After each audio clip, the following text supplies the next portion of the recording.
ایک دن ایسا ہوا میں بیڈ ریسٹ پہ چلا گیا. یہ 2013 کی بات ہے, رمضان کا مہینہ تھا اور ایک حادثہ ہوا اور میں بیڈ ریسٹ پہ چلا گیا. لائف بہت فاسٹ چل رہی تھی اور میں بہت بیزی تھا. اچانک ایک واقعہ ہوا اور میں بستر پہ چلا گیا اور صاحبو 8 مہینے بستر پر رہا. کتنے؟ 8 ماہ. کم و بیش تھوڑا بہت اوپر نیچے ہو سکتا ہے, لیکن تقریباً اتنا ٹائم لگ گیا مجھے ریکور ہونے میں. سجاد بھائی کو علم میں تشریف لاتے تھے عیادت کرنے کے لیے. لیکن واقعہ یہ ہوا کہ دن میں تو دوست احباب آ جاتے تھے, شام کو اوپر محفل بھی لگتی تھی, لوگ ملنے آتے تھے, لیکن جب 12-1 بج جاتے نا سب چلے جاتے ہیں. تو میں ظاہر ہے دن رات بیڈ پہ ایک آدمی ہو تو رات کو نیند کیسے آئے گی بھائی؟ ایک آدمی سارا دن 24 گھنٹے بیڈ پہ لیٹا ہوا ہے, نیند کہاں ہوتی ہے پھر اس کی؟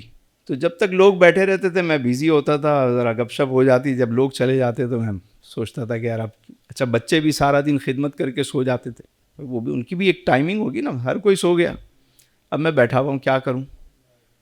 تو اس وقت نا پتہ نہیں اچانک ذہن میں یہ خیال آیا کہ یار اپنی زندگی کو ایک دفعہ ریویو کر لیتے ہیں, دیکھتے ہیں.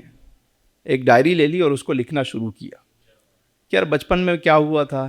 اب دیکھیں قدرت کا بھی نظام دیکھیں کہ آپ نابالغ ہیں تو آپ کی غلطیاں لکھی نہیں جاتی. ایک چھوٹا سا ٹائم ہے جس میں آپ کا سارا کچھ لکھا جا رہا ہے. تو میں نے وہ دیکھا کہ یار یہ تو چلو اتنا ٹائم تو میرا گزر گیا بچپن میں, اس کے بعد بالغ ہو گیا ہوں, اب میں نے کون سی غلطیاں کی ہیں. پتہ چلا یار یہ بھی غلطی کی, یہ بھی غلطی کی. بہت ڈھونڈنے کے بعد بھی اپنے پاس کوئی ایک نیکی بھی مجھے نظر نہیں آئی جو میں نے کوئی خالص کی ہو. سارا کورا کورا چل رہا ہے, کبھی دنیا کو دکھانے کے لیے, کبھی اس کے لیے, کبھی اس کے لیے. پھر میں نے سوچا کہ یار یہ میری زندگی میں یہ واقعہ کیوں ہوا. تو پتہ چلا یہ اسپیڈ بریکر لائف میں اس لیے آتے ہیں, قدرت تمہیں روک کر کچھ سمجھانا چاہتی ہے.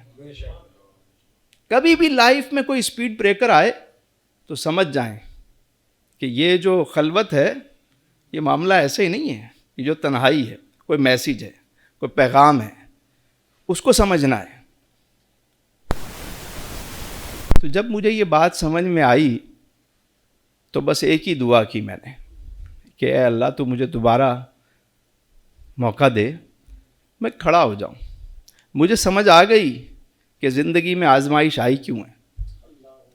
یقین کریں اللہ رب العزت نے دوبارہ پاؤں پہ مجھے کھڑا کر دیا, اور اس کے بعد زندگی جو ہے وہ اتنی خوبصورت اور حسین ہوتی چلی گئی. یہ ادارہ تسلیمیات, یہ ساری بہاریں اس کے بعد کی ہیں. ابھی ٹائم ہے, آپ پیپر جو بھی آپ نے لکھ لیا اس کو چھوڑ دیں, جو ہو چکا وہ ہو چکا. ذرا ایک دفعہ ریویو کر لیں کہ کیا کیا کر رہے ہیں اور کیا کیا لکھ رہے ہیں ہم. پیپر تو چل رہا ہے. اچھا ایک اور بات, اور وہ بھی بڑی اہم ہے, کہ یہ دیکھا جائے کہ زندگی کا امتحان کیا ہے. امتحان گاہ تو میں تو ہم بیٹھے ہیں, اصل امتحان ہے کیا؟ ہر بندہ کہتا ہے امتحان ہے امتحان ہے, تو بھائی امتحان کیا ہے؟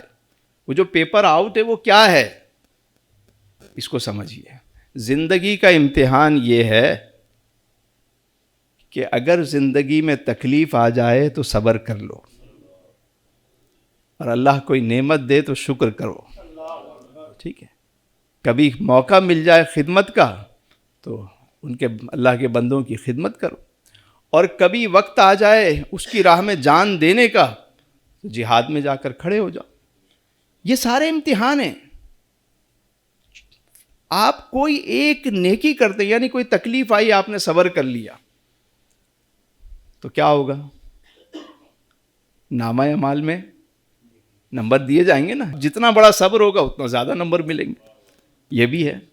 اور ایک بات اور کہ قرب ہمیشہ قربانی سے ملتا ہے. قرب ہمیشہ, جتنی بڑی قربانی اتنا بڑا انعام. وہ جو پچھلے جمعرات کو ہم سن رہے تھے کہ ابراہیم علیہ السلام کی 2 زوجہ تھیں, ایک حضرت سارہ اور ایک حضرت بی بی ہاجرہ. سوال یہ پیدا ہوتا ہے کہ بی بی ہاجرہ کا ذکر اتنا زیادہ کیوں ہے, جبکہ دونوں نبی کی ازواج ہیں اور دونوں سے اللہ نے جو اولاد عطا کی انہیں نبوت ملی، ٹھیک ہے. تو حضرت بی بی ہاجرہ کا ذکر اور ان کا نام اور ان کا تذکرہ زیادہ کیوں ہے؟ یہ راز ہے. راز کیا ہے؟ کہ ان کی قربانی بہت بڑی ہے.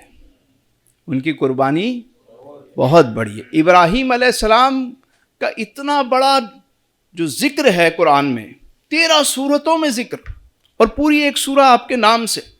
کیوں؟